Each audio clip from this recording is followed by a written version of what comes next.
평양 중구역, 무역회사 부사장, 기사 딸린 차에 달러까지 있던 남자가 어느 날 모든 것을 버리고 딸 손을 잡고 철책 앞에 섰습니다. 북한에서 가장 가진 사람이 왜 가장 위험한 선택을 했을까요? 달러로도 권력으로도 절대 살 수 없는 것이 있었기 때문입니다. 과연 그것은 무엇이었을까요? 지금부터 그 이야기를 들려드리겠습니다. 이 영상이 도움이 되셨다면 구독과 좋아요 부탁드립니다. 그 모든 것은 제가 아직 아무것도 두렵지 않던 시절에 시작되었습니다. 여러분, 제 이름은 리철수입니다. 지금은 대한민국 어딘가에서 조용히 살고 있지만 한때 저는 평양에서 꽤 번듯하게 산 사람이었습니다. 지금부터 제가 어떻게 살았는지, 왜 그 모든 것을 버리고 나왔는지, 그리고 어떻게 나왔는지를 솔직하게 말씀드리려 합니다. 제 이야기가 조금 생소하게 들리실 수도 있어요. 보통 탈북 이야기라고 하면 굶주림, 두만강, 이런 것들을 떠올리시잖아요. 그런데 제 경우는 좀 달랐습니다. 아주 많이 달랐습니다. 저는 평양 중구역에서 태어났습니다. 중구역이라면 여러분이 텔레비전에서 보시는 김일성 광장이니 대동강이니 하는 것들이 바로 코앞에 있는 동네입니다. 북한에서 평양에 산다는 것 자체가 이미 특권인데 그 중에서도 중구역은 또 다른 세상이었지요. 쉽게 말씀드리면 우리나라로 치면 강남에서도 한강변 고층 아파트에 사는 것과 비슷하다고 보시면 됩니다. 제 아버지는 당 간부였습니다. 높은 자리는 아니었어도 먹고 사는데 걱정 없는 집안이었지요. 어릴 때부터 저는 배급이 끊겼다는 소리를 들어본 적이 없었습니다. 다른 동네 아이들이 강냉이 죽으로 끼니를 때울 때 저는 쌀밥에 고기 반찬을 먹었어요. 그것이 잘못된 것인지 부끄러운 것인지 그때는 전혀 몰랐습니다. 그냥 그게 세상의 전부인 줄만 알았으니까요. 제가 무역회사에 들어간 건 28살 때였습니다. 국영무역회사라고 하면 뭔가 거창하게 들리시겠지만 솔직히 말씀드리면 중국과 물건을 주고받으면서 그 사이에서 달러를 만지는 일이었습니다. 공식적으로는 국가를 위해 외화를 벌어오는 일이었고 비공식적으로는 중간에서 손이 오가는 일도 있었지요. 어르신들, 옛날에 장사하면서 웃돈이니 커미션이니 하는 말 들어보셨지요? 딱 그런 겁니다. 다만 규모가 좀 컸을 뿐이고요. 30대 중반이 되면서 저는 무역회사 부사장 자리에 올랐습니다. 북한에서 부사장이면 그냥 다들 고개를 숙이는 위치입니다.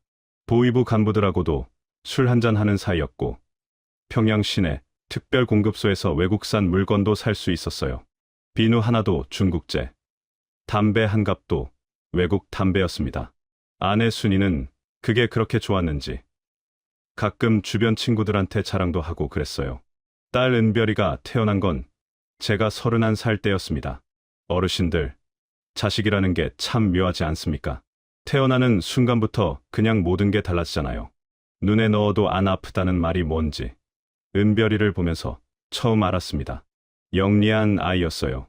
눈빛이 반짝반짝하고 뭐든 한번 보면 금방 외우고 저는 그 아이한테만큼은 좋은 것을 다 해주고 싶었습니다. 그때 저는 평양 하늘 아래 세상에서 가장 안전한 사람이라고 믿었습니다. 달러가 있고 줄이 있고 자리가 있으니까요. 그 세 가지면 북한에서 못할 일이 없다고 생각했습니다. 하루가 어떻게 흘러갔는지 말씀드릴게요.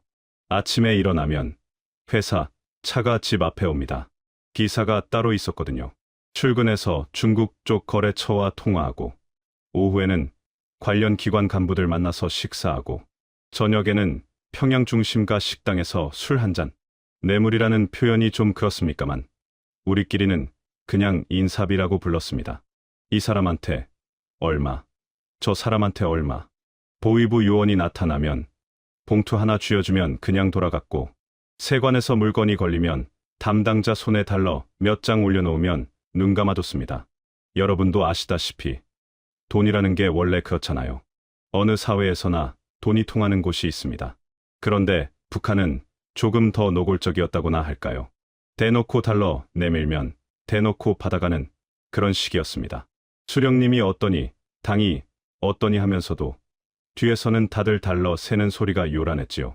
그 시절 제 살림이 어느 정도였냐고요.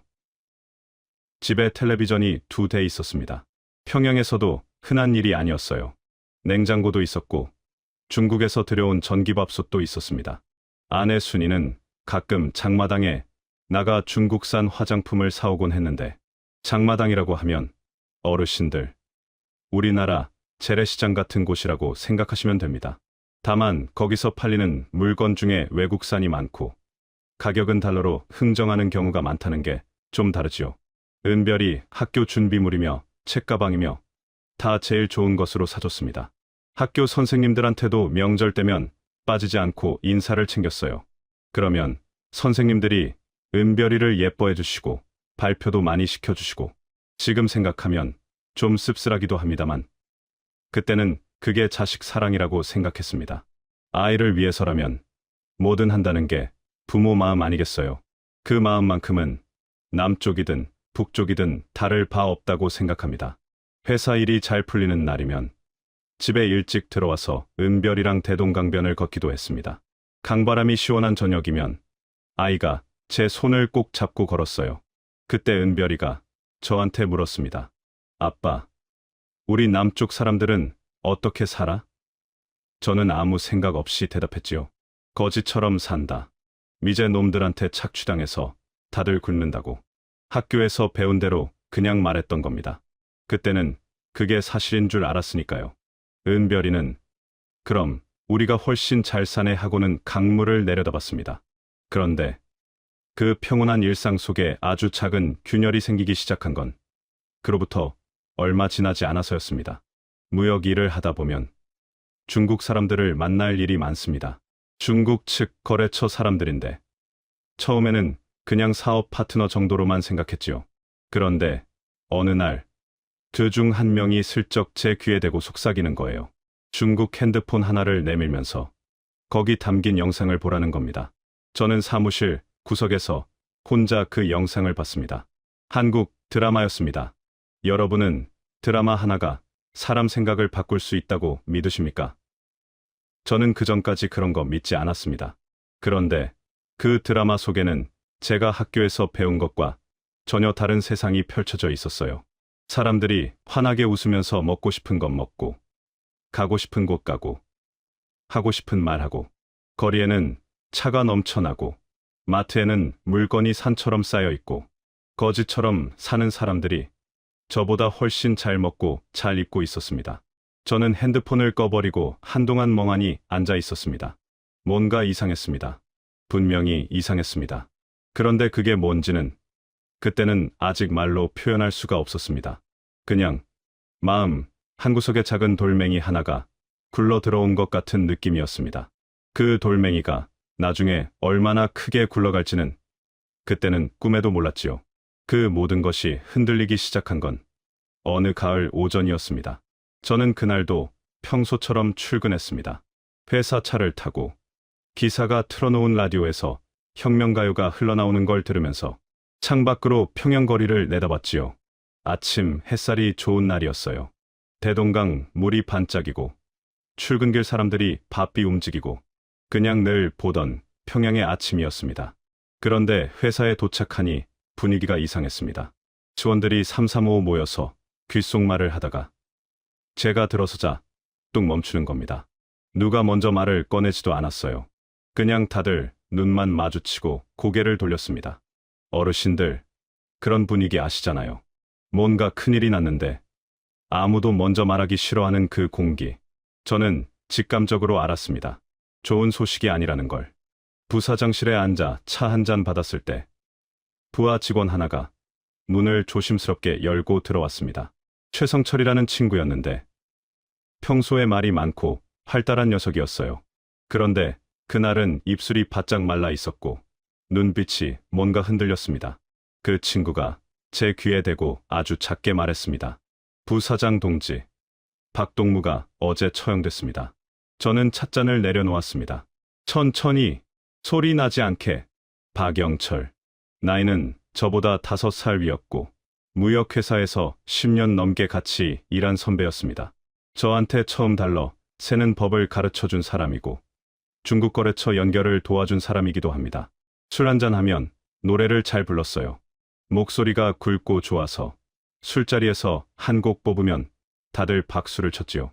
저는 그 사람의 노래 소리를 지금도 기억합니다. 그 사람이 죽었습니다.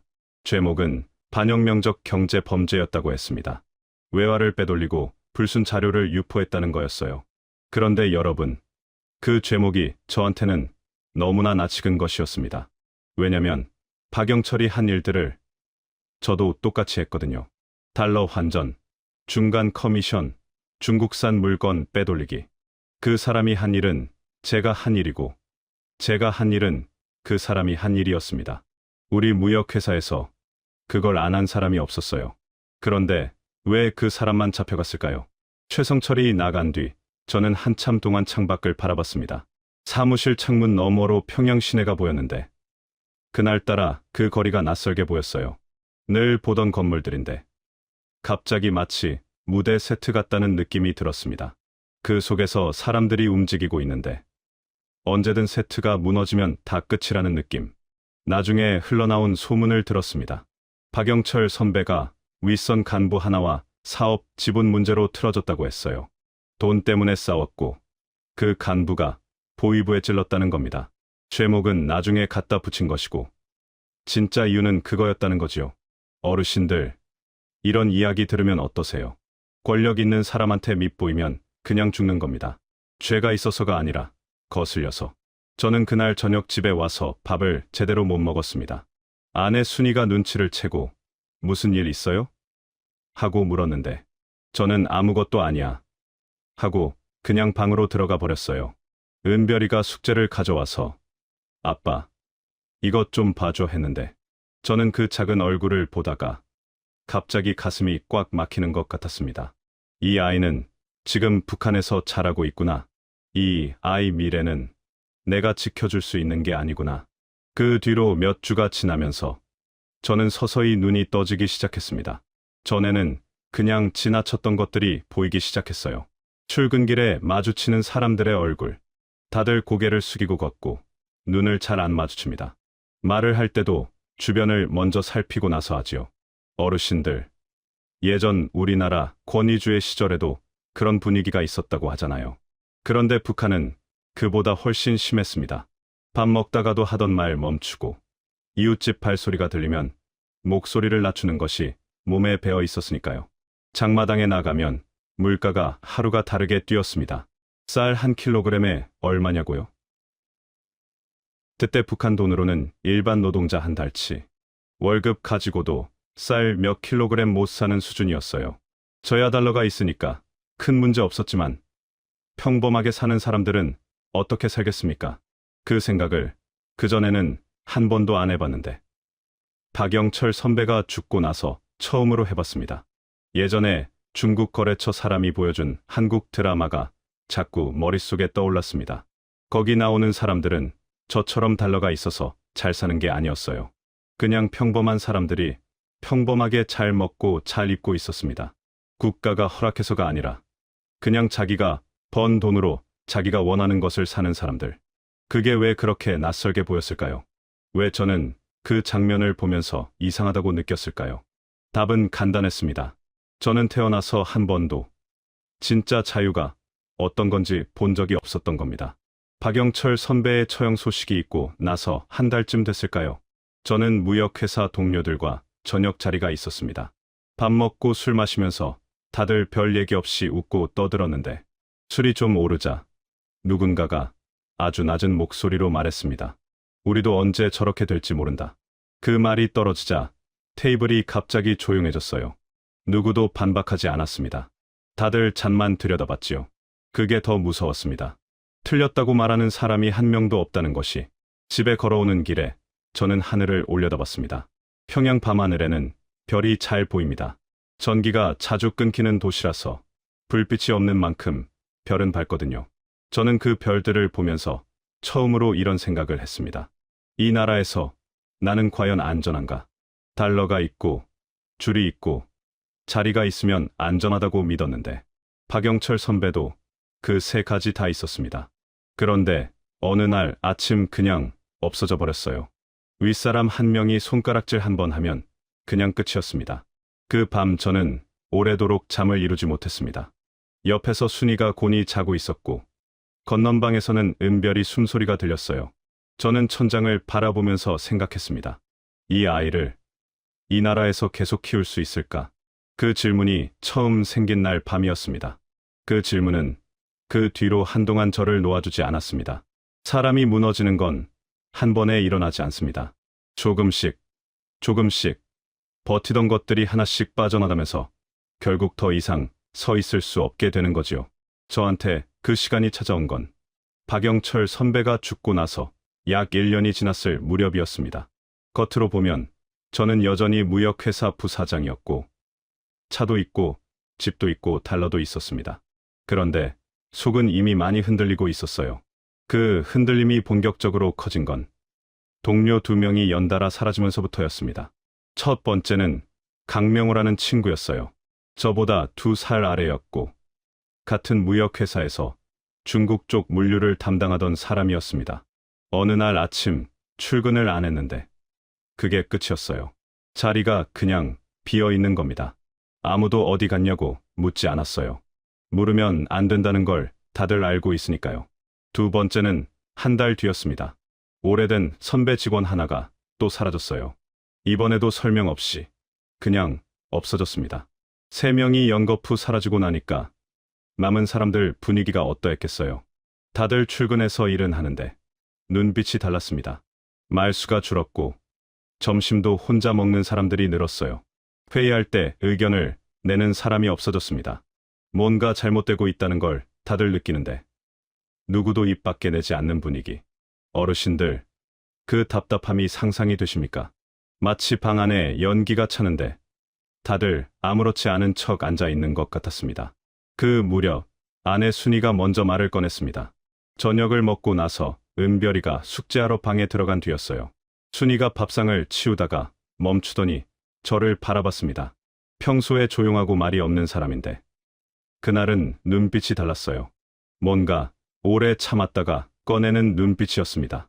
철수 씨, 나 요즘 무서워요. 저는 아무 말도 못했습니다.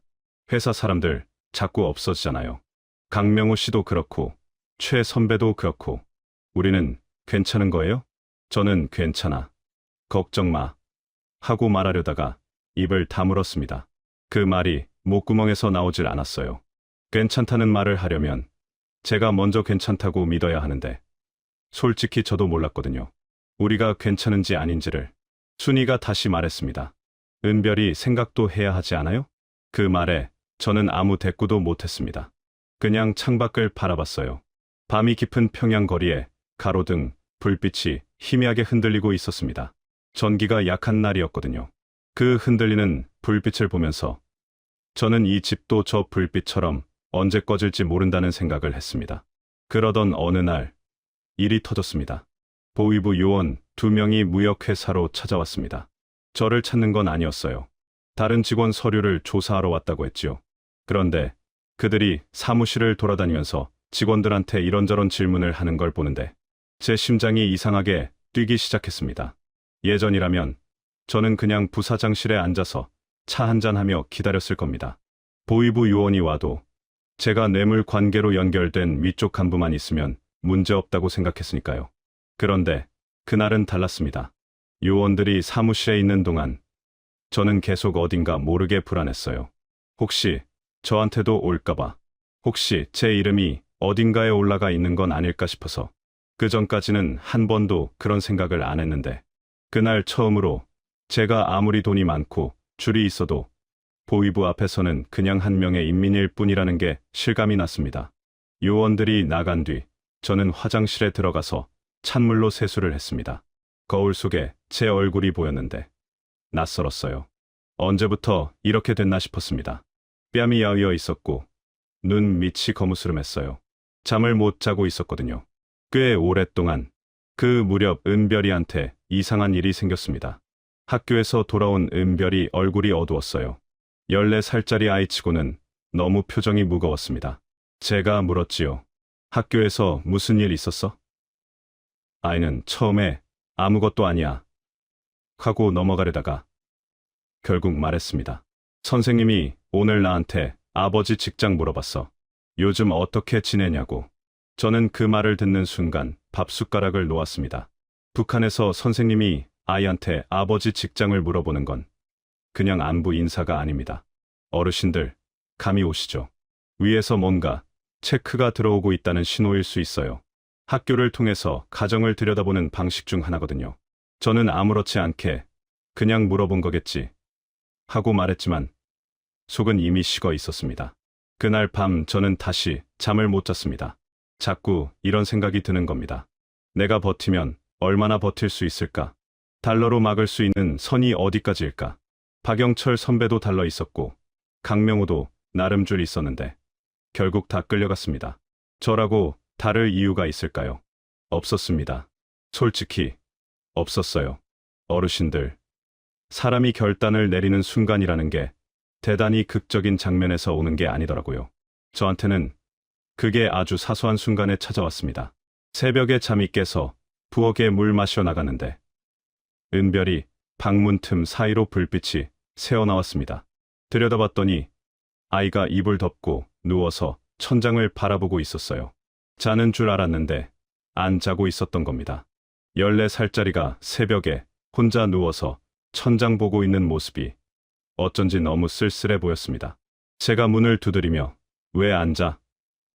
하고 물었더니 은별이가 저를 보면서 말했습니다. 아빠, 나 나중에 크면 어떻게 살아야 해? 저는 그 말에 아무 대답을 못했습니다. 북한에서 아이한테 내가 원하는 대로 살면 돼라고 말할 수 있는 아버지는 없습니다. 원하는 대로 사는 게 허락되지 않는 나라니까요. 그냥 시키는 대로, 배운 대로, 당이 정해준 대로 살아가는 것 말고는 선택지가 없었어요. 저는 은별이 머리를 쓰다듬으며 어서 자 하고 방을 나왔습니다. 복도에 서서 한참 있었습니다. 딸아이 질문에 대답을 못하는 아버지. 그게 그 순간 제 모습이었습니다. 달러 100만 달러를 가지고 있어도 내 딸한테 원하는 대로 살아라 한마디를 해줄 수 없는 아버지. 그 순간 저는 결심했습니다. 여기서는 안 되겠다고. 결심이라는 게 한 번 서면 그 다음부터는 오히려 이상하게 차분해집니다. 더 이상 버틸 수 없다는 걸 인정하고 나니까 머릿속이 갑자기 맑아지는 느낌이었어요. 겁이 없어진 게 아니었습니다. 오히려 겁은 더 났지요. 그런데 이상하게도 손이 떨리지 않았어요. 해야 할 일이 생기면 사람이 그렇게 됩니다. 살아남기 위해 움직여야 한다는 본능이 두려움보다 앞서는 거지요. 저는 우선 아내한테 말했습니다.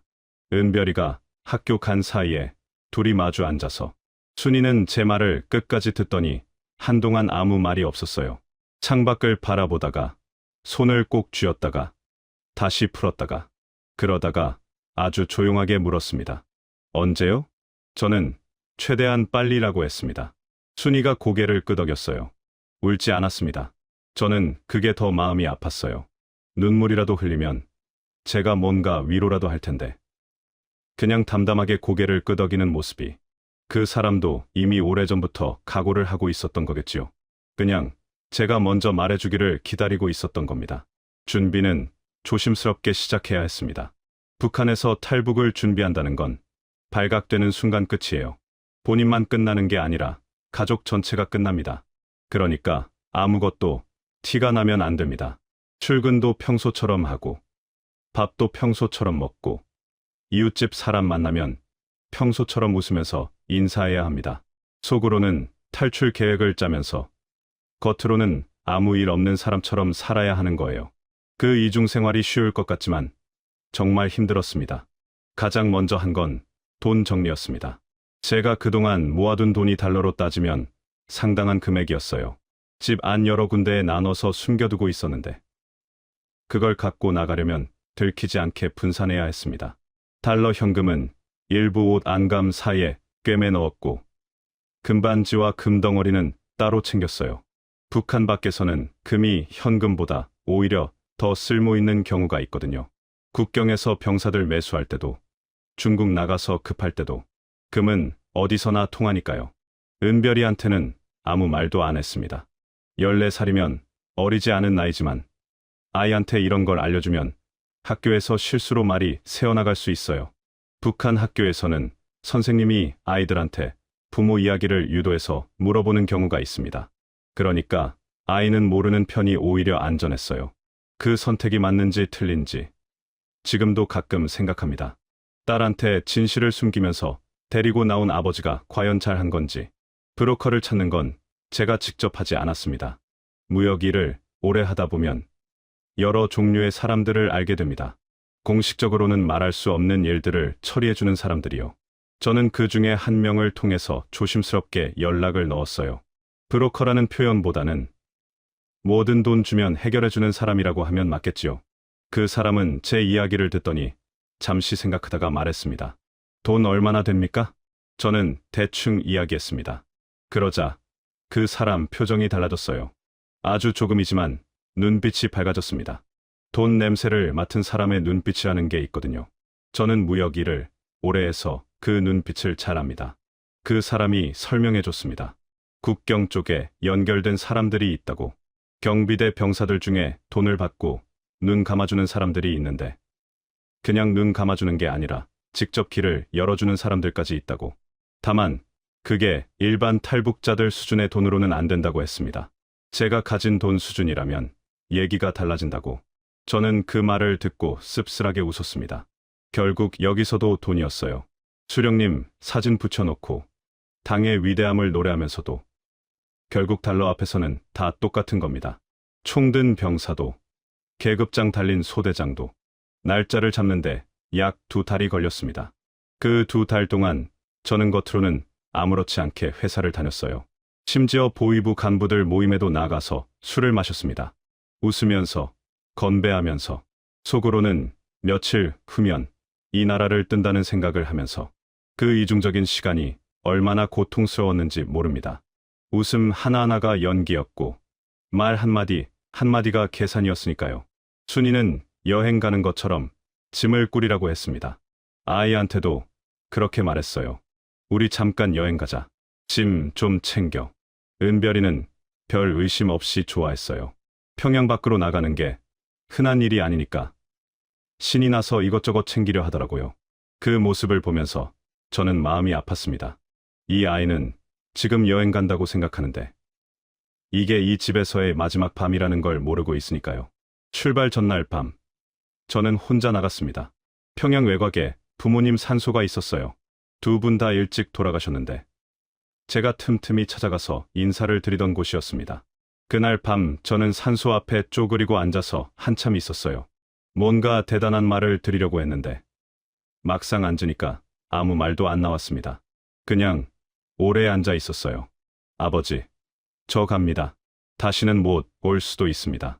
그 말 한마디만 하고 일어났습니다. 돌아오는 길에 뒤를 한번 돌아봤어요. 어둠 속에 산소가 있는 언덕이 보였습니다. 저는 그 언덕을 눈에 담고 걸음을 옮겼습니다. 발걸음이 무거웠지만 멈추지 않았어요. 집에 돌아오니 순이가 안방 불을 켜놓고 기다리고 있었습니다. 아무 말 없이 제 손을 잡았어요. 그게 전부였습니다. 그날 밤 우리 부부는 말을 별로 안 했어요. 할 말이 없어서가 아니라 말 대신 그냥 손을 잡고 있는 게 더 나은 밤이었으니까요. 내일이면 다 달라집니다. 잘 될지 어떻게 될지 아무도 몰랐습니다. 다만 이것만은 알았어요. 돌아올 수는 없다는 것. 출발하는 날 아침 저는 밥을 먹었습니다. 이상하게 들리실 수 있는데 그게 기억에 남아요. 떠나는 날 아침인데 밥상 앞에 앉아서 순이가 차려준 된장국을 먹었습니다. 은별이는 여행 간다고 들떠서 밥을 빨리 먹으려고 숟가락질을 빨리 하고 있었고 순이는 말없이 제 밥그릇에 반찬을 얹어줬어요. 평범한 아침이었습니다. 너무 평범해서 오히려 이상할 지경이었지요. 이게 이 집에서 먹는 마지막 밥이라는 생각을 했습니다. 짐은 가방 하나씩이었어요. 많이 들고 나가면 티가 납니다. 옷 몇 벌, 세면 도구, 그리고 각자 몸에 달러와 금을 나눠서 숨겼습니다. 순이는 속옷 안쪽에 달러를 꿰매 넣었고 저는 허리춤에 금반지 묶음을 감았어요. 은별이한테는 금반지 몇 개를 따로 챙겨줬습니다.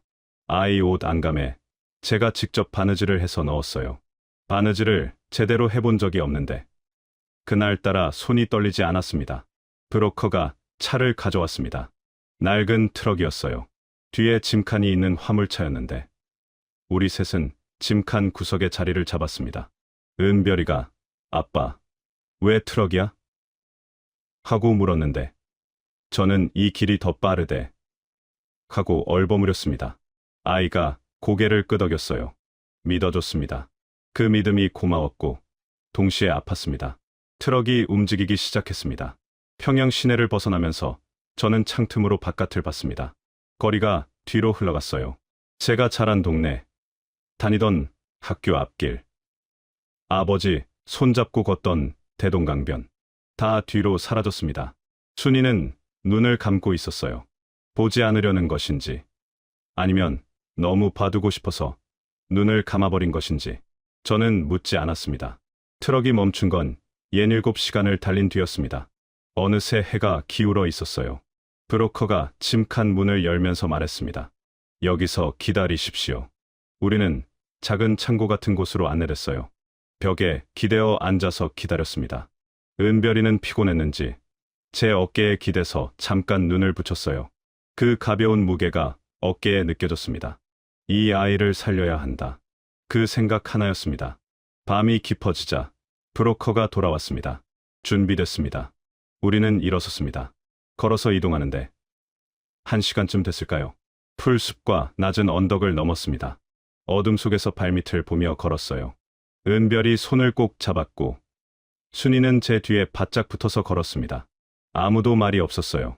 발소리도 최대한 줄였습니다. 그리고 저 멀리 철책이 보였습니다. 달빛에 희미하게 윤곽이 드러나는 철조망과 철책. 그 앞에 초소가 하나 있었고 초소 안에 불빛이 새어나오고 있었어요. 저는 심장이 쿵 내려앉는 느낌을 받았습니다. 여기가 정말 끝이구나 싶었어요. 돌아갈 수 없는 선. 브로커가 작은 소리로 말했습니다. 잠깐 여기 계세요. 그가 앞으로 나갔습니다. 초소 쪽에서 낮은 목소리들이 들렸습니다. 잠시 후 브로커가 손짓을 했어요. 오라는 신호였습니다. 우리는 천천히 앞으로 나갔습니다. 초소 앞에 병사가 셋 있었어요. 어렸습니다. 20 안팎으로 보였어요. 북한 군복을 입고 총을 들고 있었는데 표정이 굳어 있었습니다. 저는 가슴이 또 내려앉았어요. 그런데 브로커가 제 옆에 서더니 조용히 말했습니다. 지금 드리면 됩니다. 저는 미리 준비해둔 달러, 봉투를 꺼냈습니다. 병사 3명 분으로 나눠서 준비한 것이었어요. 한 명 앞에 봉투를 내밀었습니다. 그 병사가 봉투를 받았어요. 손이 잠깐 떨렸습니다. 병사 손이 떨렸는지 제 손이 떨렸는지는 지금도 모릅니다. 그 병사가 봉투를 열어서 안을 들여다봤어요. 달빛 아래서 눈이 내려깔리면서 아주 잠깐 얼굴이 환해졌습니다. 입꼬리가 올라갔다가 얼른 다시 내려갔어요. 참으려고 했는데 참지 못한 표정이었습니다. 어르신들, 웃기셨습니까? 저는 그 순간 웃어야 할지 울어야 할지 몰랐습니다. 나머지 2명한테도 봉투를 건넸습니다. 둘 다 비슷했어요.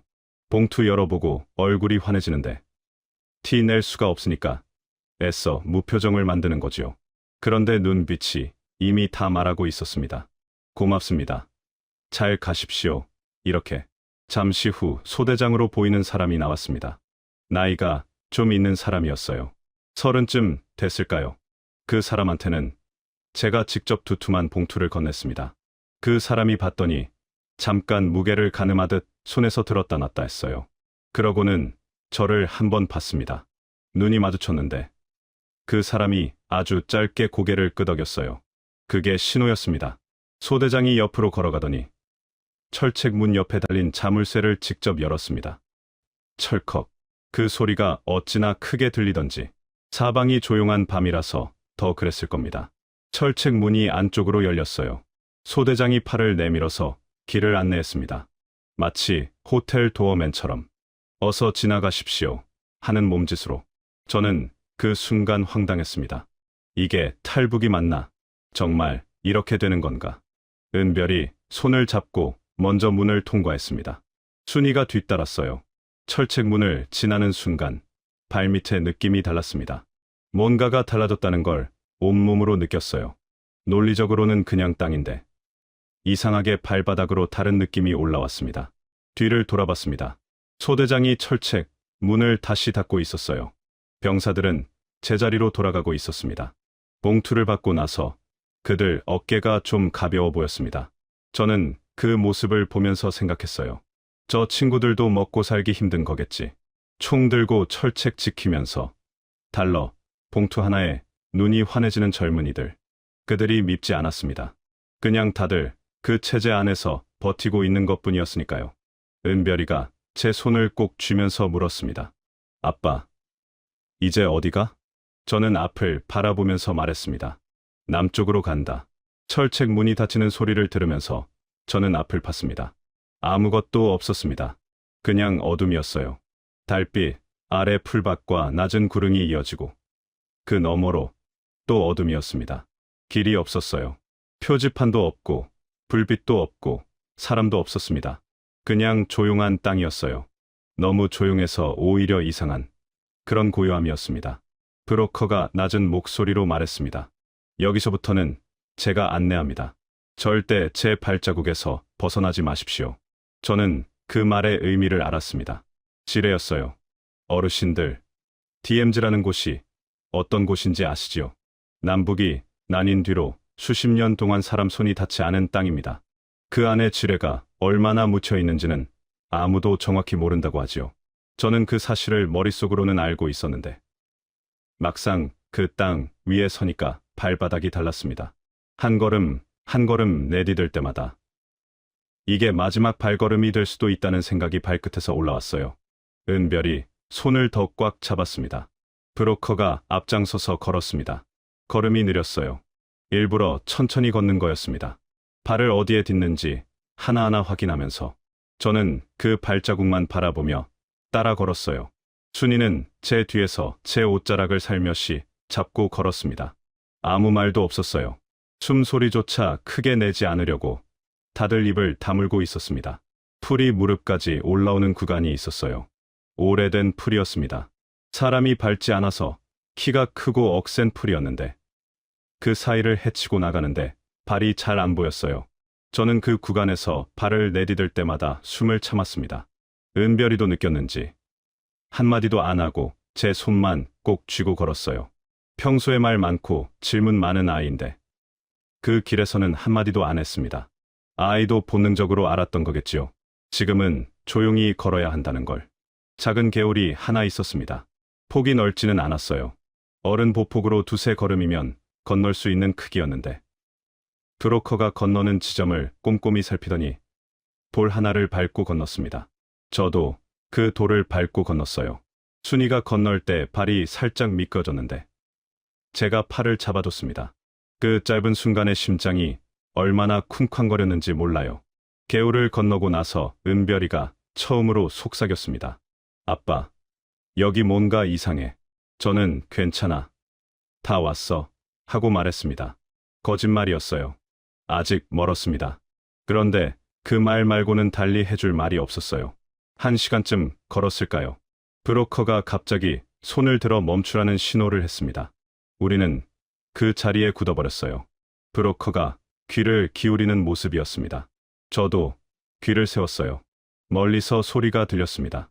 엔진 소리 같기도 하고 아닌 것 같기도 했어요.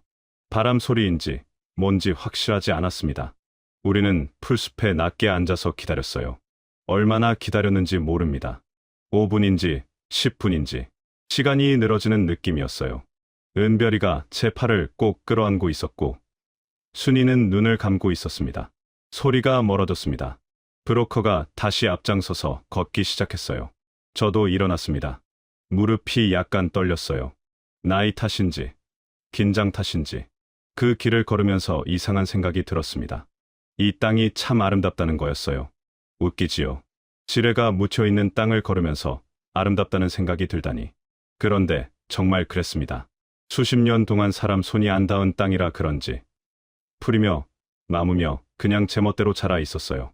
달빛 아래서 이슬이 맺힌 풀잎들이 반짝였고 어디선가 풀벌레 소리가 들렸습니다. 고요하고 조용하고 손대지 않은 자연이었어요. 남북이 이 땅을 나눠 갖고 철책치고 총 들고 서로 노려보는 사이에 이 땅은 그냥 혼자 숨 쉬고 있었습니다. 아무도 없으니까 오히려 자연이 살아있는 땅. 저는 그 아이러니가 그날 밤 걸으면서 느껴졌어요. 사람이 갈라놓은 땅인데 사람이 없어서 가장 온전한 땅. 어르신들, 이 이야기를 들으시면서 혹시 이산가족 생각이 나시지는 않나요? 남북이 갈린 뒤로 가족을 이루신 분들, 그 분들한테 이 DMZ라는 땅은 어떤 의미일까? 걸으면서 생각했습니다. 넘을 수 없어서 더 그리운 땅. 저는 그날 밤 그 땅을 걸어서 넘었지만 수많은 사람들이 그 땅을 사이에 두고 평생 가족을 그리워하다 돌아가셨잖아요. 발걸음이 무거워졌습니다. 지뢰 때문만이 아니었어요. 브로커가 멈춰서 앞을 가리켰습니다. 저 멀리 불빛이 보였습니다. 희미했지만 분명히 불빛이었어요. 작은 건물 같은 것에 윤곽도 보였습니다. 브로커가 낮게 말했습니다. 저기가 남측 GP입니다. 저는 그 불빛을 바라봤습니다. 한참을 바라봤어요. 아무 말도 안 나왔습니다. 순이가 제 팔을 잡았어요. 은별이가 그 불빛을 보면서 물었습니다. 아빠, 저게 한국이야? 저는 대답을 못했습니다. 목이 막혀서 그냥 고개를 끄덕였습니다. 은별이가 그 불빛을 바라보면서 말했습니다. 아주 조용하게. 예쁘다. 14살짜리 아이가 한 말 치고는 참 많은 걸 담고 있었습니다. 저는 그 말을 지금도 기억합니다. 지피 불빛 하나를 보면서 예쁘다고 한 그 말. 그 아이한테 그 불빛이 얼마나 크게 보였겠어요. 우리는 다시 걷기 시작했습니다. 불빛을 향해서 한 걸음씩, 한 걸음씩. 지피 불빛이 가까워질수록 발걸음이 느려졌습니다. 이상한 일이지요. 그토록 바라던 불빛인데 막상 가까워지니까 다리가 무거워졌어요. 두려워서가 아니었습니다.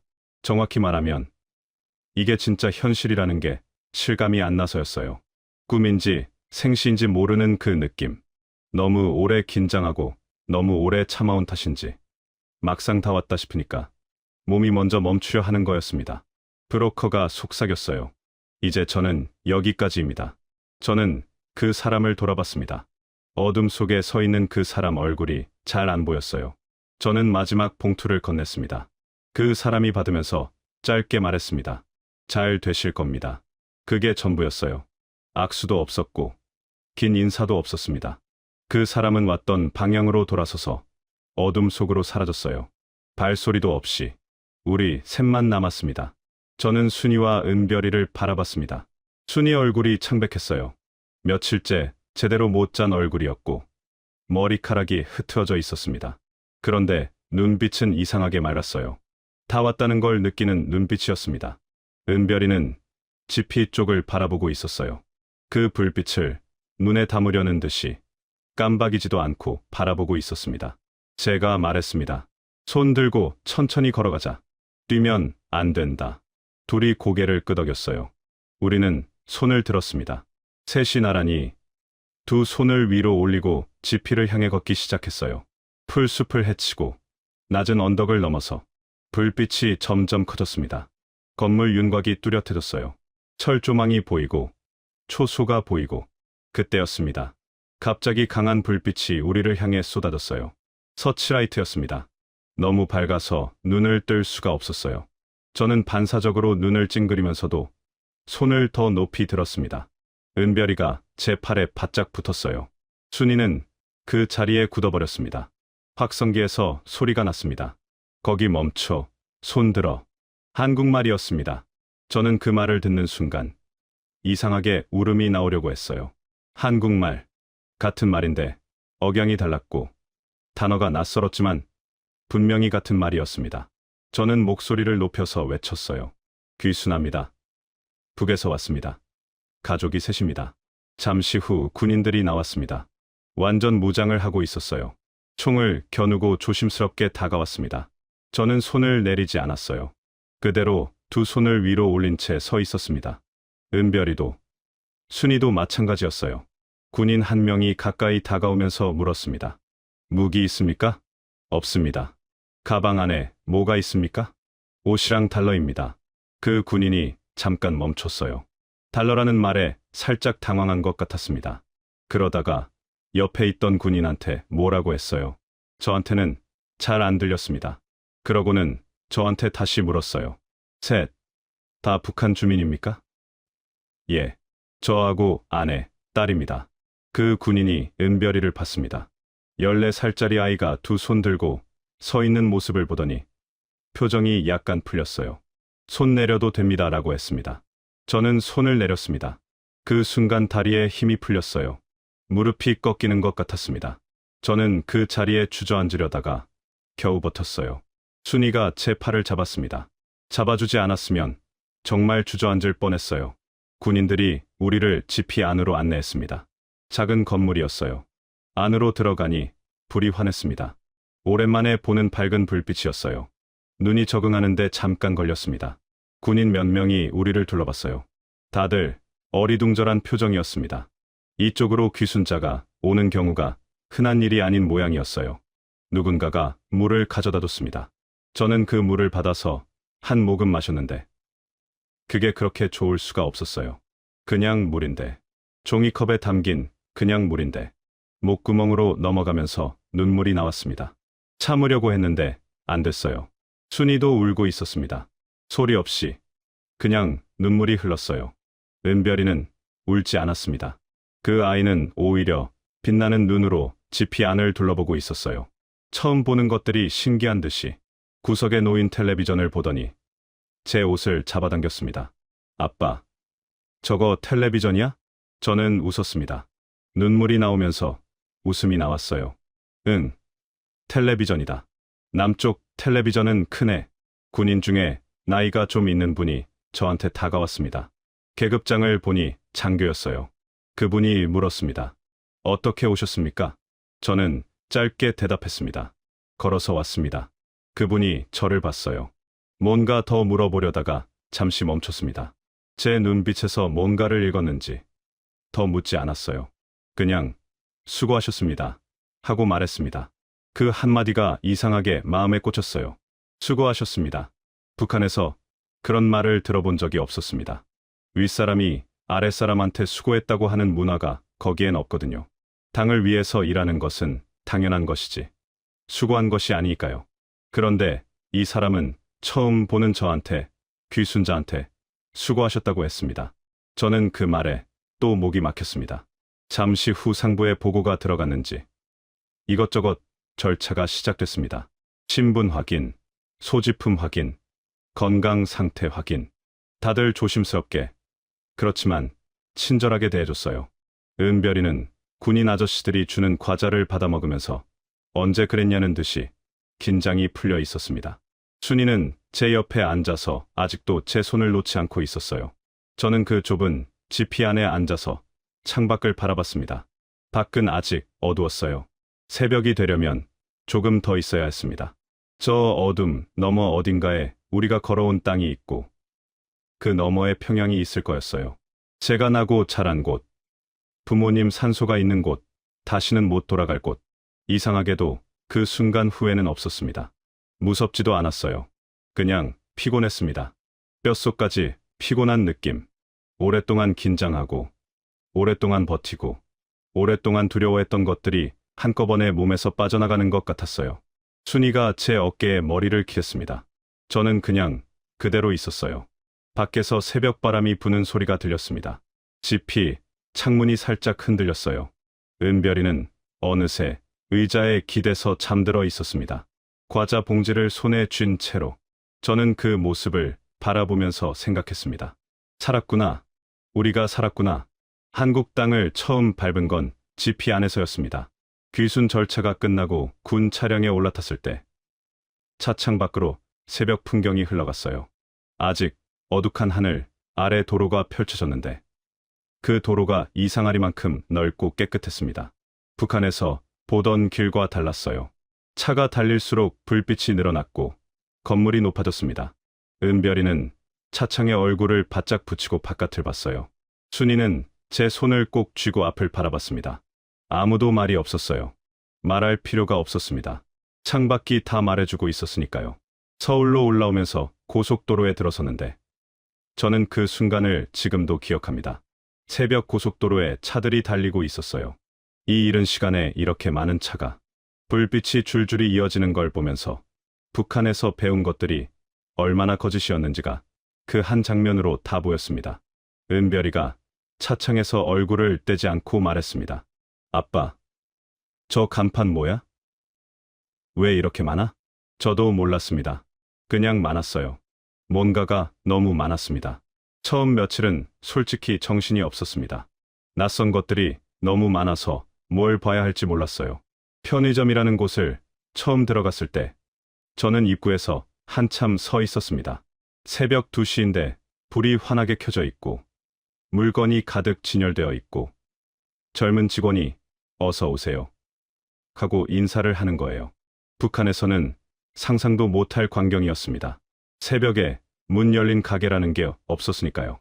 저는 그 편의점에서 삼각김밥 하나를 집어들고 계산을 했는데 계산하면서 눈물이 날 것 같았습니다.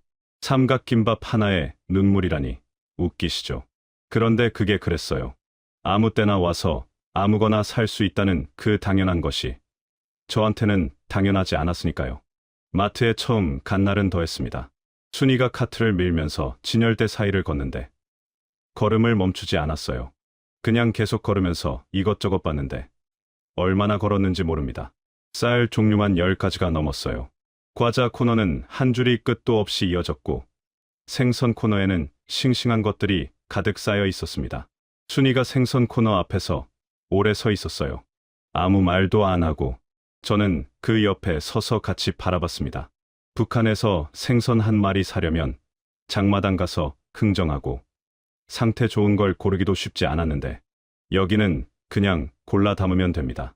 누가 허락해줘서가 아니라 그냥 내 돈 내고 내가 원하는 걸 사면 되는 거예요. 순이가 작게 말했습니다. 여기선 굶는 사람이 없겠다. 저는 그 말에 아무 대꾸를 못했습니다. 하나원 생활이 시작됐습니다. 하나원이라는 곳은 탈북민들이 남한 생활에 적응할 수 있도록 도와주는 교육시설이에요. 거기서 몇 달을 보내면서 이것저것 배웠습니다.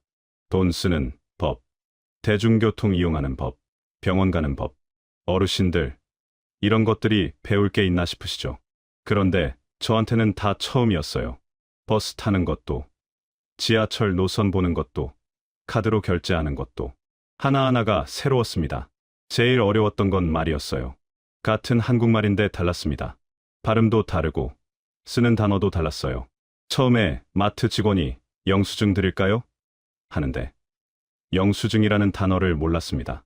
북한에서는 그런 말을 안 쓰거든요. 멍하니 서 있었더니 직원이 다시 말해줬는데 그게 민망했어요. 무역회사 부사장까지 한 사람이 마트에서 말을 못 알아들으니까요. 은별이는 달랐습니다. 아이들은 빠릅니다. 은별이는 하나원에서 또래 친구들 사귀더니 금방 말이 달라지기 시작했어요. 발음이 바뀌고 단어가 바뀌고 표정이 밝아졌습니다. 어느 날 은별이가 저한테 말했는데 억양이 완전히 남쪽 사람 같아서 제가 깜짝 놀랐어요. 그 모습이 기특하면서도 어딘가 마음 한구석이 서늘했습니다. 이 아이가 북한에서 자란 아이라는 게 점점 안 보이게 되겠구나 싶어서 그게 나쁜 건 아닌데 그냥 그런 생각이 들었어요. 정착하면서 제일 먼저 느낀 건 자유의 무게였습니다. 자유라는 게 가볍고 편한 것인 줄 알았어요. 아무도 간섭 안 하고 아무도 감시 안 하고 하고 싶은 것 하면 되는 것. 그게 자유 아닙니까? 그런데 막상 그 자유를 얻고 나니까 오히려 막막했습니다. 북한에서는 모든 게 정해져 있었어요. 어디서 일하고 뭘 먹고 어떻게 살아야 하는지를 국가가 다 정해줬습니다. 시키는 대로 하면 됐어요. 나쁘게 말하면 억압이지만 그게 오히려 편한 부분도 있었던 겁니다. 생각 안 해도 되니까. 그런데 여기서는 제가 다 결정해야 했습니다. 어디서 살지, 무슨 일을 할지, 은별이를 어느 학교에 보낼지, 점심을 뭘 먹을지, 사소한 것 하나하나를 제가 선택해야 했어요. 처음에는 그게 너무 어려웠습니다. 마트에서 라면 하나 고르는 것도 한참 걸렸어요. 종류가 너무 많아서. 북한에서는 라면 종류가 한두 가지였는데 여기는 한 줄 가득이니까요. 어르신들은 웃으실지 모르겠지만 저는 진짜로 라면 고르다가 한참을 서 있었습니다. 자유는 선택이었고 선택은 책임이었어요. 그 무게가 처음에는 버거웠습니다. 가장 힘든 건 따로 있었습니다. 북에 두고 온 사람들 생각이었어요. 저는 가족을 데리고 나왔으니 그나마 나은 편입니다. 그런데 탈북민들 중에는 가족을 북에 두고 혼자 나온 분들이 많아요. 부모님을, 형제를, 자식을 두고 나온 분들. 그분들이 명절 때 어떤 마음일지 저는 감히 상상도 못합니다. 저도 두고 온 것들이 있었어요. 부모님 산소가 있고, 어릴 때 친구들이 있고, 다니던 골목길이 있습니다. 가끔 꿈에 나와요. 대동강변을 걷는 꿈, 어린 시절 살던 집 마당 꿈. 꿈에서는 다 예전 그대로인데 깨고 나면 여기가 낯선 나라라는 게 실감이 납니다. 어르신들, 이산가족의 아픔이라는 게 바로 이런 거 아니겠습니까? 남쪽에 계신 어르신들 중에도 북쪽에 가족 두고 내려오신 분들 계시잖아요. 6.25 때 잠깐만 헤어지자 했다가 평생이 된 분들. 그분들 마음을 저는 이제 조금은 알 것 같습니다. 언제 다시 볼 수 있을지 모르는 그 기다림이 얼마나 긴 기다림인지. 지금 저는 작은 무역 관련 일을 하고 있습니다. 북한에서 배운 게 그것밖에 없으니까요. 중국어도 조금 하고 무역 실무도 아는 편이어서 그쪽으로 일을 찾았습니다. 처음에는 어려웠어요. 남한 방식이 다르고 계약서 쓰는 것도 다르고 사람 대하는 문화도 달랐습니다. 몇 번 실수도 했고 손해도 봤어요. 그런데 하다 보니 조금씩 됐습니다. 은별이는 대학에 들어갔습니다. 입학식 날 저는 혼자 몰래 울었어요.